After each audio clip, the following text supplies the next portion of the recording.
A gente percebe que hoje tem uma doutrina de trindade defendida como uma doutrina ortodoxa, mas dentro de um viés de uma cultura evangélica, mas não faz parte muito daquele molde, daquele arquétipo de doutrina de trindade do que seria apresentado nos pais da igreja. E aí eu pergunto para o senhor, como é que a gente faz para definir a ortodoxia da teologia cristã da trindade, sendo que a gente percebe esses dois viés de trindade que são bastante distintos, pastor Martinez?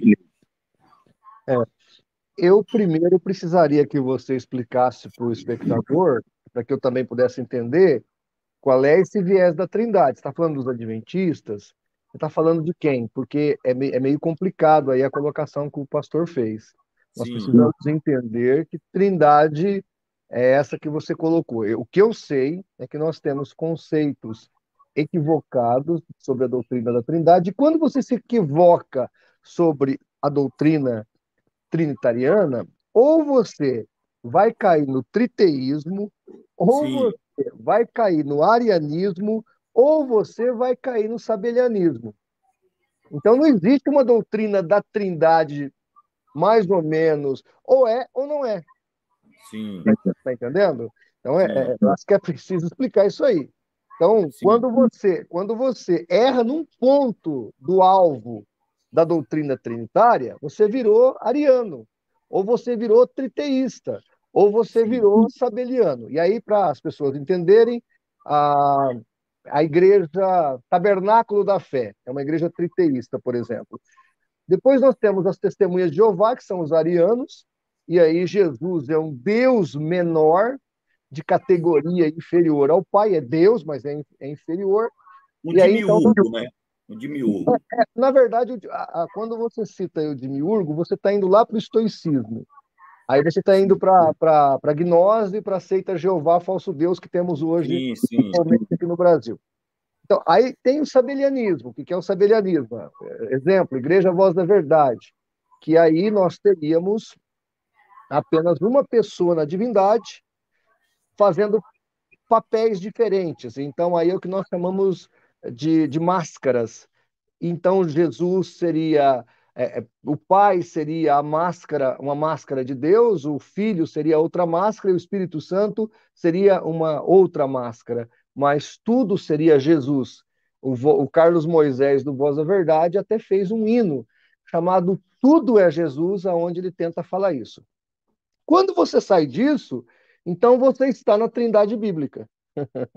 Se você eliminar o triteísmo, se você eliminar o sabelianismo ou o unicismo e eliminar o arianismo, só sobra agora a trindade.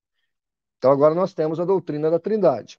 Doutrina da trindade que diz a ortodoxia, quer dizer, o que é basilar, o que é fundamental, o que é ortodoxo, que vai dizer o seguinte: na divindade nós temos o Pai, o Filho e o Espírito Santo.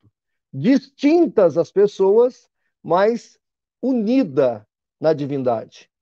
Nós temos uma analogia muito boa, que está lá em Gênesis, acho que é 2:24, e Deuteronômio 6:4, que é o chamar judaico. Você que é professor de hebraico, você sabe muito bem disso. Lá está escrito: ouve Israel, o Senhor teu Deus é o único Deus. E lá, quando fala do casamento, o marido e a mulher também são únicos, ou são um numa só carne. Então a ideia da trindade está revelada aí. O casamento é um. Mas dentro do casamento que é um, nós temos quantas pessoas? 2 pessoas, o marido e a mulher. Certo? A divindade é uma. Eu não estou te ouvindo, pastor. São 2 pessoas distintas comungando da mesma natureza. Exatamente, da mesma natureza. Chamar Israel, Adonai Eloheinu, Adonai Errad. O Errad dá essa ideia de... Exatamente, de unidade. Então, veja, o casamento estaria para a divindade. O casamento estaria para a divindade. Então, o casamento é um. No casamento, que é único, nós temos 2 pessoas distintas, o marido e a mulher. Na divindade, que é única, nós temos o Pai, o Filho e o Espírito Santo. Tá certo? Isso é, vamos dizer assim, o abrangente da doutrina da Trindade. Isso aí é o macro da doutrina da Trindade. Aí depois a gente vai discutir, se você quiser, você pode perguntar, a questão da, digamos assim, divindade do Filho, a divindade do Espírito Santo, e etc. e tal. A gente pode discutir depois.